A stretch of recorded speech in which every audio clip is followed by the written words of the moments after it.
Hey everybody, this is my thoughts on Age of Empires Definitive Edition. This is the sort of remake, remaster, what have you, of the original Age of Empires along with its expansion, The Rise of Rome, and it was released exclusively for Windows 10 via the Windows 10 Store last year. And I guarantee you that by saying it's Windows 10 Store exclusive, there's quite a few people out there who have probably stopped watching the video already because they just refuse to buy anything on the Windows 10 Store. And don't get me wrong, I don't blame you, because the Windows 10 Store is really not good at all, and the entirety of UWP,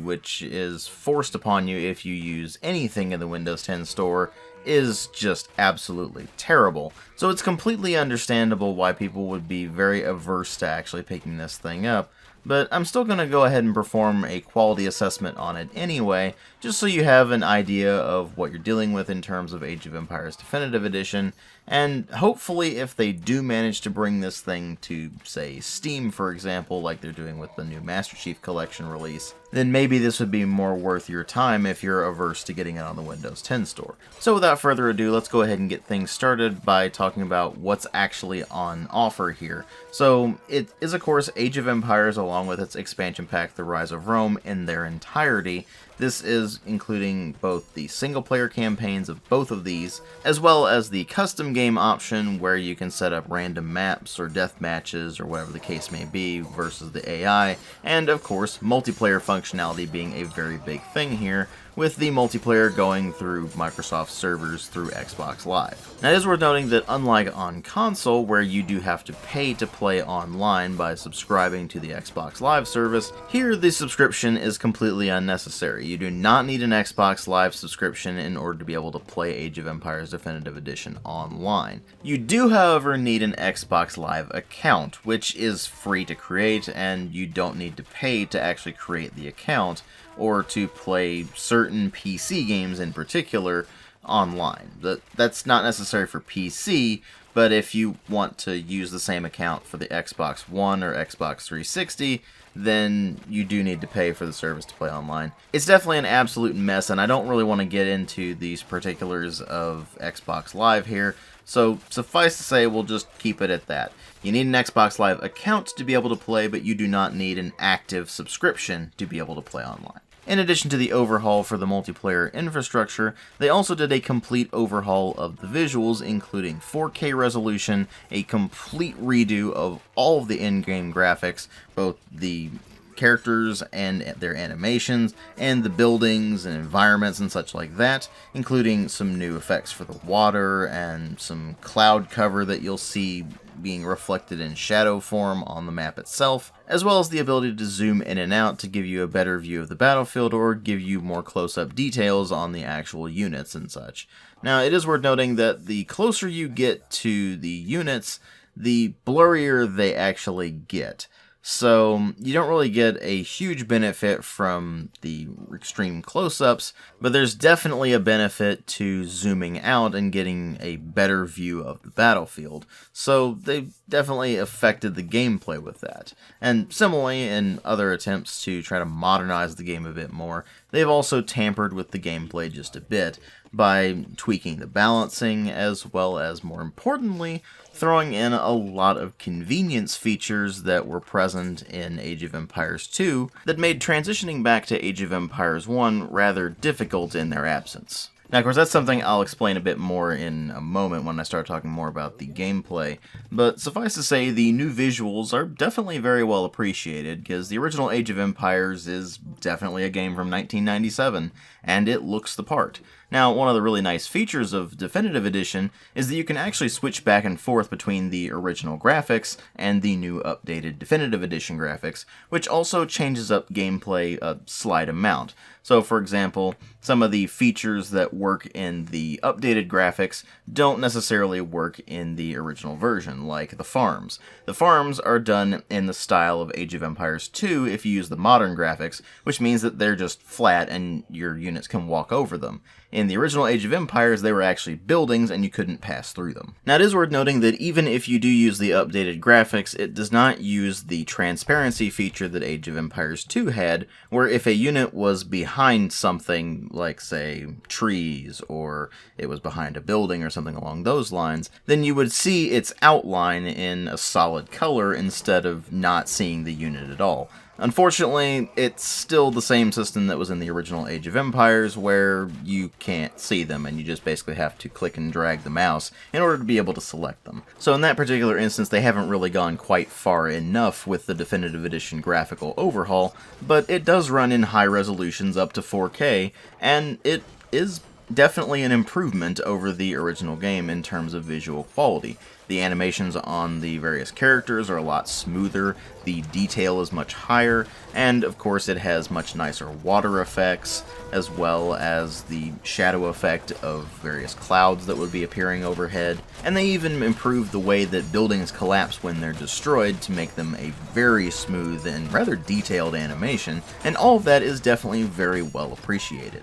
The user interface itself also received a visual upgrade, and that actually persists whether you're in the Definitive Edition mode or the Classic mode, so you're going to have the same interface graphics regardless of which graphics setting you're running, and that does help to keep things pretty consistent and make sure everything is in exactly the same place no matter where you're looking. In addition to the visual changes, they also made changes to the sound design with a complete retooling of all of the sound effects and all of the voice clips, except for, of course, the Wololo, which, let's face it, if you mess up the Wololo, then something is horribly wrong with you, so good on them for keeping that. But as for the rest of the changes to the sound effects and the voice clips, they're more or less just side grades. They don't really improve things all that much, and in the instances where they don't really improve things, they're not really any better or worse than the original game's sound effects, which are actually available if you go into the Classic mode graphics. It puts in not only all of the classic visuals, but it also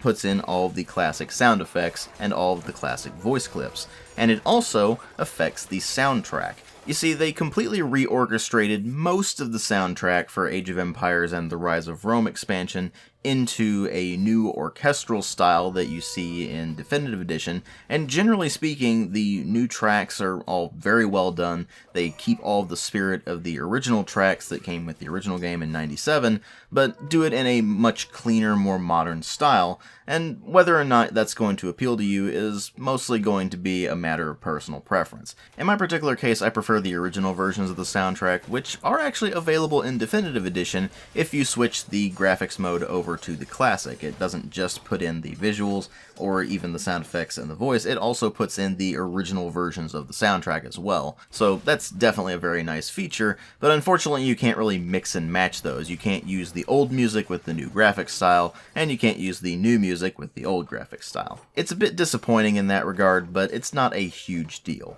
And luckily, the new orchestral versions of the classic Age of Empires tracks definitely still sound good, so even playing with the new graphics style and thus the new soundtrack is definitely not an issue. So they definitely did a pretty solid job with the visual and sound overhauls, but what's ultimately going to matter here is whether or not it simply ports over the classic gameplay and content of Age of Empires with the Rise of Rome expansion to a more modern engine that works in modern operating systems and runs well and that sort of thing. And that's mostly what they've done here. All of the content that was in those original games is definitely here, and it's all mostly how you remember it with some slight improvements here and there. For example, the way that unit queues function is like in Age of Empires 2 as opposed to the really messy system that was in the original Age of Empires. And they also brought over the reseed farm option from Age of Empires 2 because that was something that got really annoying in Age of Empires 1, where your farms would exhaust themselves and then you had to completely rebuild them by selecting a villager,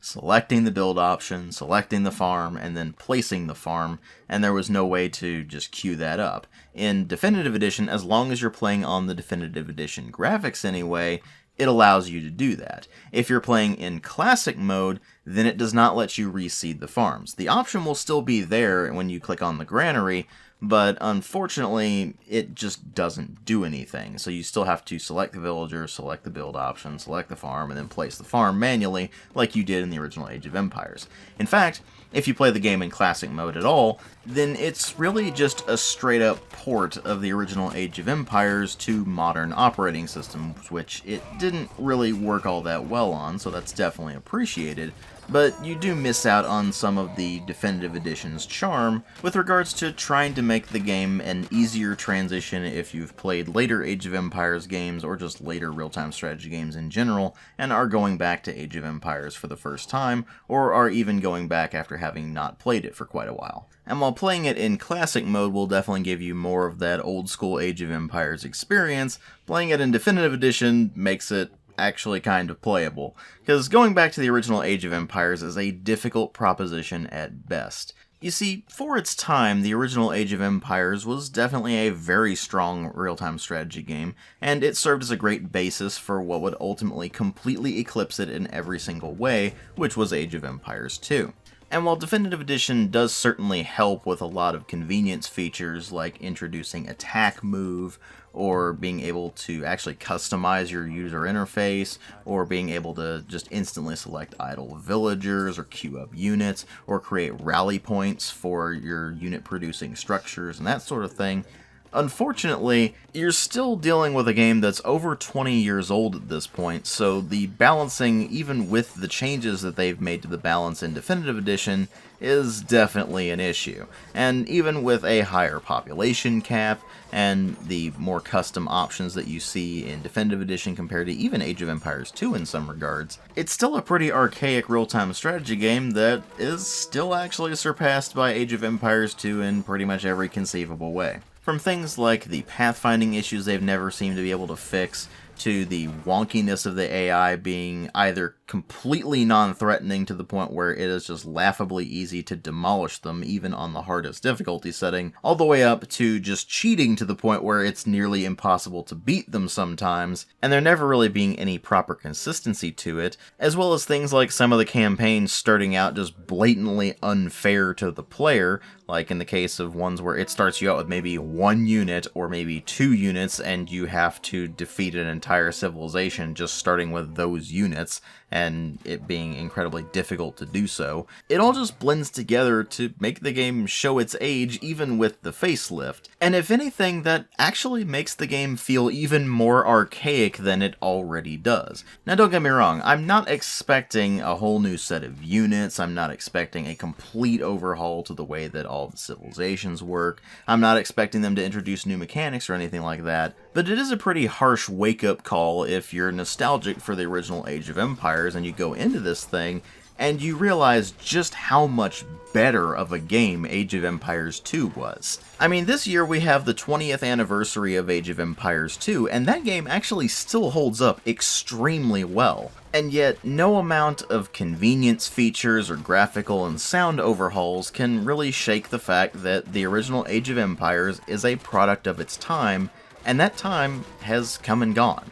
This means that ultimately Definitive Edition is really only good for two particular types of players. The first is people who are really nostalgic for the original Age of Empires and want to go back and play it on modern operating systems without having any real fuss to it. Because getting the original Age of Empires to work properly, even on, say, Windows 7 is a pain in the ass, let alone Windows 10. Definitive Edition certainly doesn't have that problem, but at the same time it is a Windows 10 exclusive, and it's Windows 10 Store exclusive, and that in itself causes other issues, because that means the game can't be modded because it's a UWP game, and it also has some odd performance issues here and there that I kept running into. Namely an issue that I was never really able to pin down the cause of, which is some odd frame rate hitching here and there. Again, I could never really figure out exactly what caused it because it seemed pretty random, but it did come up every so often, and it was rather annoying when it happened, although certainly not game-breaking. And if you're looking into the game to see about playing multiplayer with your friends, then not only does everybody have to buy it on the Windows Store to be able to play it, but you all have to be running the same version, which turns out can be a bit of a pain if for some reason it doesn't automatically update, which is something I ran into when I was trying to play multiplayer for this particular video, and while I was eventually successful in playing multiplayer, Unfortunately, it took a surprising amount of time to get that update finished because the Windows 10 store can be a bit messy sometimes, and even when we did actually manage to play it, there was some pretty noticeable lag, and it came in spikes that were rather intense. And at one particular point, the lag was so severe that it outright froze the game for a short period of time, even though the other player and I could still communicate just fine. And while I've certainly encountered that sort of thing playing Age of Empires multiplayer before, it was bizarre seeing it in this modernized, basically full remaster, even playing with the modern graphics and everything. So it seems like even the netcode is basically just ported over from the original Age of Empires, maybe with some slight tweaks here and there to at least try to bring it up closer to Age of Empires 2 standards, but it's a bit difficult to say for sure. And that does make the online experience a bit disappointing, although it's definitely appreciated that you can even play the game online at all, because trying to play the original Age of Empires online requires a lot of workarounds and is just frustrating to deal with. So with this, at least you can just hop right in, and as long as you have your Xbox Live account, you can just jump right into the multiplayer and get playing. But unfortunately, then you're dealing with the issues of the gameplay balancing and the fact that if you decide to play online with strangers, then you're probably going to get your ass handed to you, because about the only people who are really going to be getting this are the people who are diehard fans of the original Age of Empires and just want to play more of it. So your mileage is definitely going to vary there, and frankly your mileage is going to vary with the game in general. Because this is definitely a very old real-time strategy game at this point that really does show its age considerably, even with the facelift, and a lot of modern gamers are going to have an extremely hard time going back to something this basic. Even going back to this from, say, playing a crap ton of Age of Empires 2 is a difficult proposition, just because, again, Age of Empires 2 is such a better game than this. So while I can easily recommend Age of Empires 2 to people who are interested in real-time strategy games, recommending Age of Empires 1, even in the Definitive Edition, to really anyone who's not looking to get a nostalgia trip, or people who are just interested in seeing how the Age of Empires series began, is extremely difficult to do at best. And the fact that it is Windows 10 exclusive, and not just that, but Windows 10 Store exclusive, makes it even more difficult to recommend. Is it bad? Definitely not. I do appreciate what they've done here, trying to bring the original Age of Empires up to more modern systems, and make it more accessible to a wider audience who may not have had a chance to play the original. But let's face it, it's the original Age of Empires we're talking about here, and it's difficult to see why you would really bother with this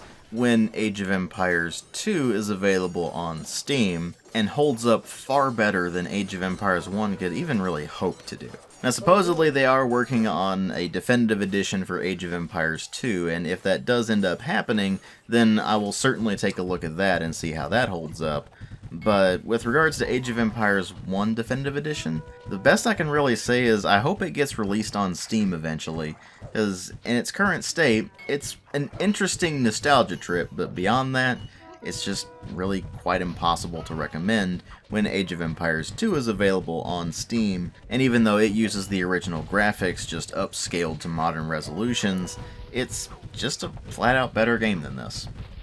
Thank you all for watching. I'll catch you all in later videos.